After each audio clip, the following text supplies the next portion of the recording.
What's good, Joe? Welcome to episode 71 of X2 Skip podcast, where we bring you the weekly patch notes. I am your boy Tom Ziri, and with me is Kid Kojo. What's good, fam? I'm chilling, man. How are you doing? Gucci gang, Gucci. And this time around we don't have Max. He's fighting sickness, but he will be back up and running. He just needs some more steak and eggs. But anyways, before we get started, please don't forget to like and subscribe. And Coach, do you have any admin updates? Just one brief admin thing. So, okay, I usually don't really talk about sports much or at all. Sports. But upcoming on the 26th is the kickoff of the Olympics. And, the Olympics happens every 4 years. So I felt like, hey, I should just point it out because everybody loves the Olympics. I mean, even people who don't watch sports tune in for the Olympics. So yeah, interesting times. Yeah. So yeah, that's it for me. Oh, I bet. Only update I have from my side: doing a voiceover for gameplay it's weird. It's weird. I won't even say interesting. It's just odd. So that's why I'm taking a while for my videos to come out. On top of that, I'm back on League of Legends. So I mean, in terms of gameplay, that I don't mind putting out a shit ton of content on. So yeah, be sure to check out some good kills coming in our YouTube shorts and our TikTok. And all right, getting into it. Gaming news. I don't have any. Coach? Yes, a couple of things. So first, we spoke about a game called Once Human last week, and you said you have it, but you haven't played it yet, right? Yeah, now I'm scared too because of I don't know if your news is about this. Okay, let me first hear about your news. Yeah. So Once Human has been a bit of a hit. People have been playing it. It's been having over 100,000 concurrent players. It's one of the top games on Steam. But it caught a little bit of a controversy because of how they're handling content. So what they're doing is they're doing seasonal things every 6 weeks. Yeah, that's I've heard about it. Okay. That's what you're going to talk about, right? That's what I know about, yeah. So keep going, yeah.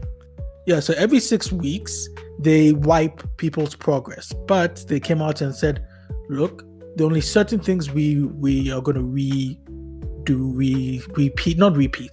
we're going to restart. We're not going to take away everybody's progress. The studio called Starry Studios, they came out and they explained, look, this is what they said, and I quote, "We are aware that many players are concerned that their in-game progress will be reset in 6 weeks, but we are here to reassure you that this will not happen. We value the time and effort you put into this game, so the items and gear you have obtained from the seasonal scenario will be retained in various ways," end quote. So there's a whole list of things that the developers said that the players are going to keep, such as house blueprints, furniture formulas, your friends lists, which if that was deleted, that would be very stupid. Yeah, like what the fuck? Your friends list, which I sure hope so.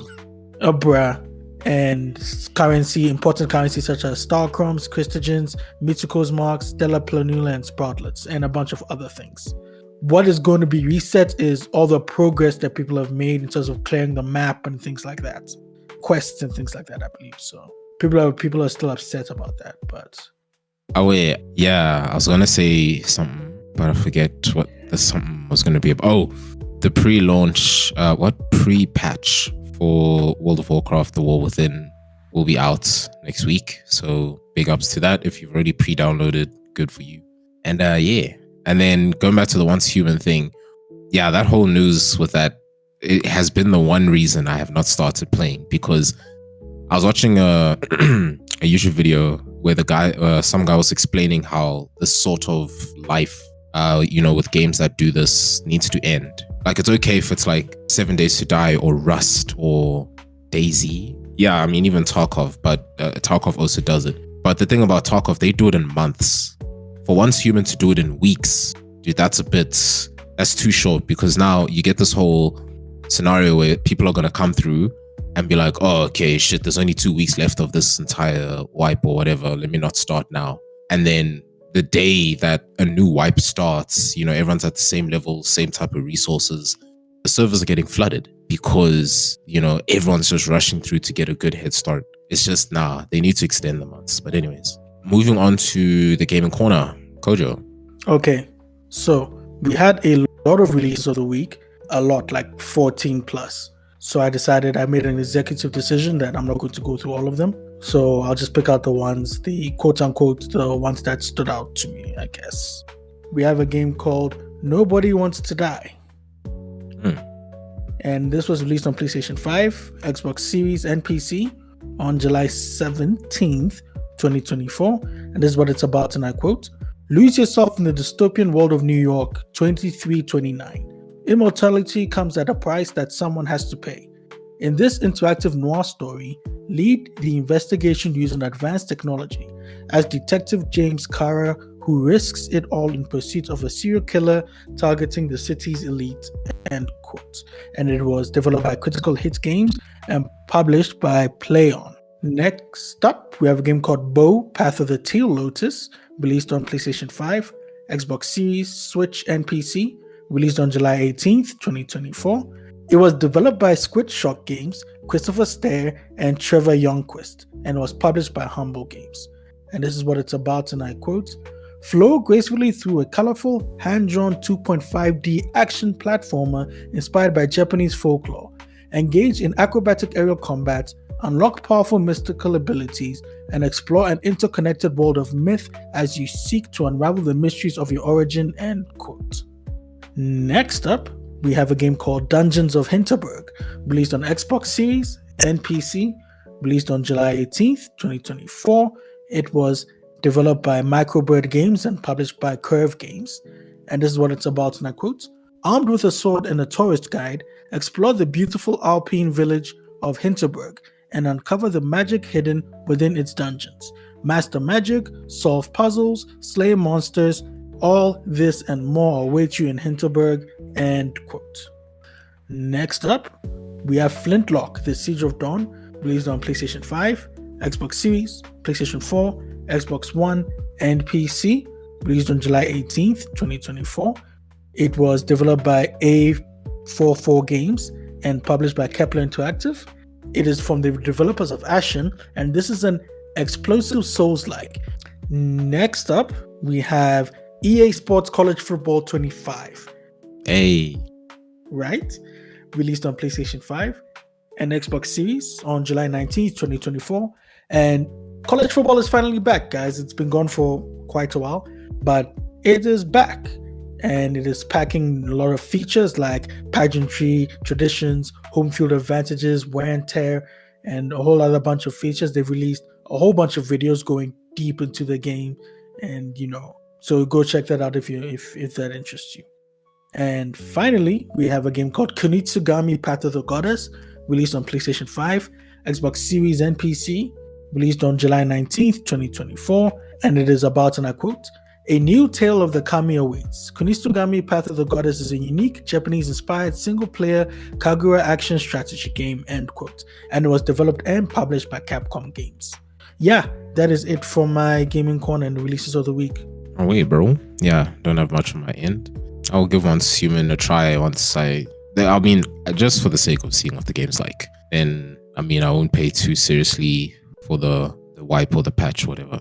Alright, that brings us to the halfway section. If you're liking this so far, please leave a like and subscribe. Right, so for me, don't really have much for once.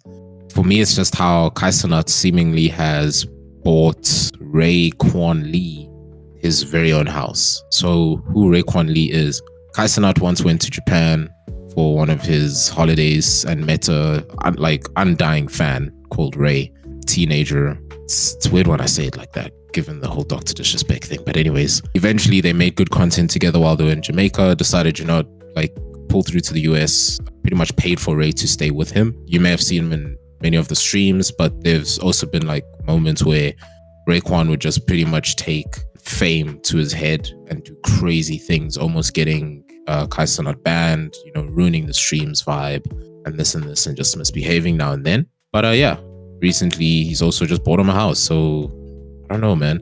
But Raekwon Lee now pretty much started doing his own streams thanks to Kaisenat's, influence, and he did pretty well for himself. But then he had to leave because he is actually born in Taiwan. And so now that he's 17, he has to go enlist for military. So yeah, I don't know.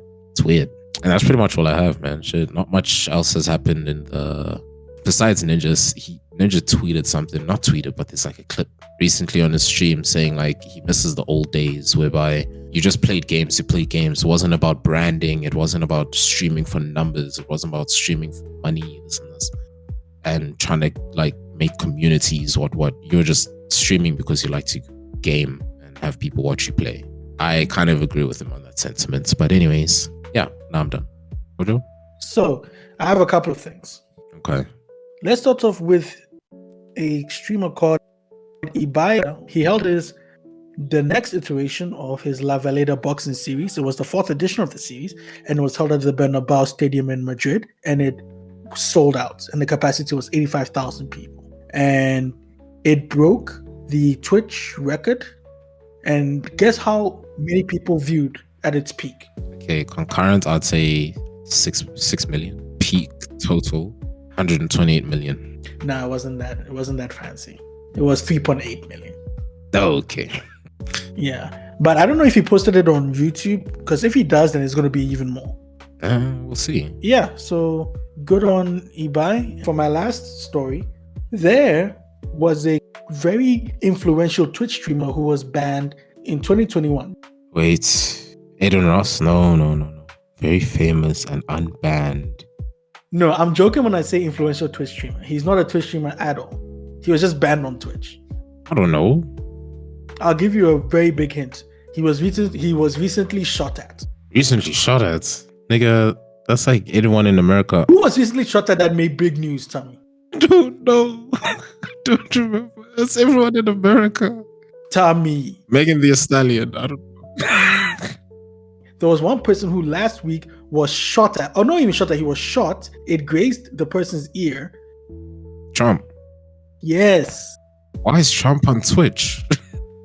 Since when has he ever been on Twitch? Oh no, I think I know what he's doing. I think I know he's gonna do his live rallies online because he can't do any more, like because of the fact that he's a target. No, he showed up the day after he was shot. He showed up in public. Oh, I don't know then. No, so basically, I think he just had an account. Like, I don't know if he had an account or if Twitch just preemptively banned him. So what happened was, you remember the whole January 6th, attack on the Capitol where people stormed the Capitol building? Yeah. Yeah. So what happened was Twitch banned him indefinitely because they cited something along the lines of this was incited violence. Exactly. So this is what a Twitch spokesperson said, and I quote, "We reinstated former President Trump's Twitch channel.